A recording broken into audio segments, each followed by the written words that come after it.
Everybody sins. It's just a natural tendency.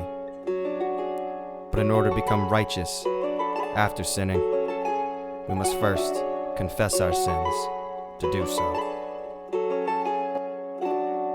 He approached me, and I'd never seen him before, but I didn't want to be noticed, so I kept my eyes on the floor. You see, he didn't really strike me as the talkative type, but just to spite me, he sat to my right and said, "Son, I've got something that I'd like to ask." As he reached inside his jacket and he pulled out a flask. He was 50, maybe 60, it was kinda hard to tell, but he was hammered drunk nonetheless. See, I could tell by his smell. Then he took a heavy swig from his strong smelling drink, and he hit me with a question right before I could think. He said, "Son, let me ask you, do you believe in God?" And it caught me off guard, but I gave him a nod. And then he paused for a moment as he looked at me hard. He said, "Time is of the essence and the clock is ticking.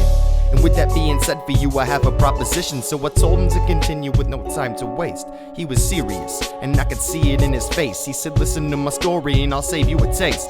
He said, "I've seen some things that are kinda hard to fathom. Had a story and words of wisdom, and he said I could have them." There was something in his eyes that I couldn't help but notice, like a sense of seeming useless, broken and hopeless. The room got tense and quiet as I tried to focus. See, he's lived with a sin that's been too hard to cope with. Said, "I used to be a young man who was just like you. I was hot-headed to beat and had to fight my life through. People used to hide over the things that I might do, but they had all changed one night back in 1982 when a few cats jumped me and they left me black and blue. You see, I had to get them back because I couldn't let it slide. I was too young and hard-headed with too much pride, so I got my piece and hit the streets. I was ready to die.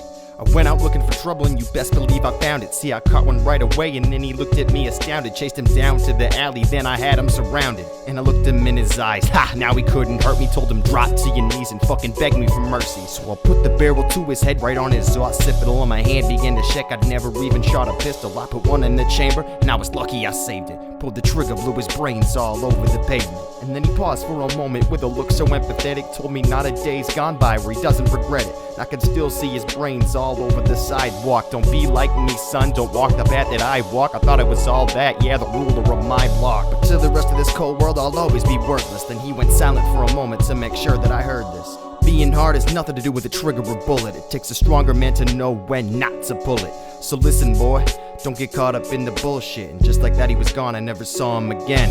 And I never got my sip, but I picked up the pen. And as a thanks to that man for teaching this lesson, I pray that one day God might hear his sinner's confession.